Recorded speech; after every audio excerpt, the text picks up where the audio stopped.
बॉलीवुड हमेशा चर्चा और विवादों में रहता ही है।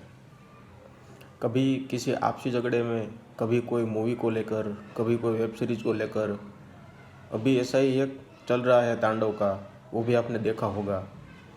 तो मतलब ये अपने आप हो जाता है सब, या फिर वो खुद ही करते हैं क्योंकि अपनी वेब सीरीज़ और मूवी को प्रमोट करने के लिए, वो तो हमें नहीं पता।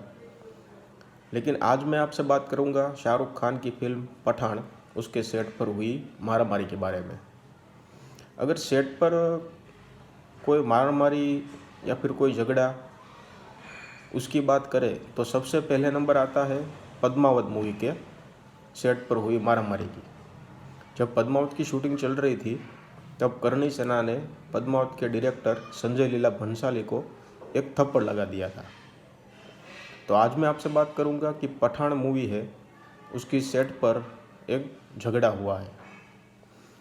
तो जो पठान के डायरेक्टर है सिद्धार्थ आनंद,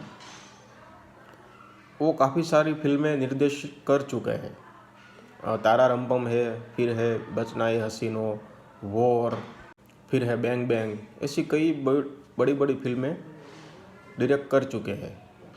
तो उसी की एक फिल्म है पठान, जिसके सेट पर लड़ाई हो गई, मारामारी हो गई। जब पठान के सेट पर काम चल रहा था तो सिद्धार्थ आनंद उसके ही एक असिस्टेंट डायरेक्टर के साथ थोड़ी कहासुनी हो गई, और इसी कहासुनी थोड़ी ज़्यादा हो गई और सिद्धार्थ आनंद ने अपने ही असिस्टेंट डायरेक्टर को थप्पड़ जड़ दिया।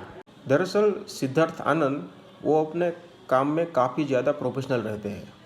वो अपने सेट पर किसी को मोबाइल भी अलाउ नहीं करते। इसी कारण से सिद्धार्थ आनंद की अपने ही असिस्टेंट डायरेक्टर के साथ कहासुनी हो गई, फिर थप्पड़ भी जड़ दिया। उसके बाद शूटिंग कर रहे सिद्धार्थ आनंद को यह बात पता चली तो वो गए बाहर, और फिर से एक बार असिस्टेंट डायरेक्टर और सिद्धार्थ आनंद के बीच झगड़ा हो गया, और यह झगड़ा काफ़ी बड़ा हुआ। फिर असिस्टेंट डायरेक्टर ने भी सिद्धार्थ आनंद को एक थप्पड़ जड़ दिया। बाद में थोड़ी बहस हुई, उसके बाद मारपीट भी शुरू हो गई। उसके बाद उस दिन की शूटिंग रोक दी गई। फिर दूसरे दिन उस असिस्टेंट डायरेक्टर को फिल्म से हटा दिया गया। तो ये जो झगड़ा था पठान के सेट पर हुआ। ऐसी कई सारी जानकारी के लिए हमारे साथ जुड़े रहिए। मेरे चैनल को सब्सक्राइब भी कीजिए। मिलते हैं अगले वीडियो में।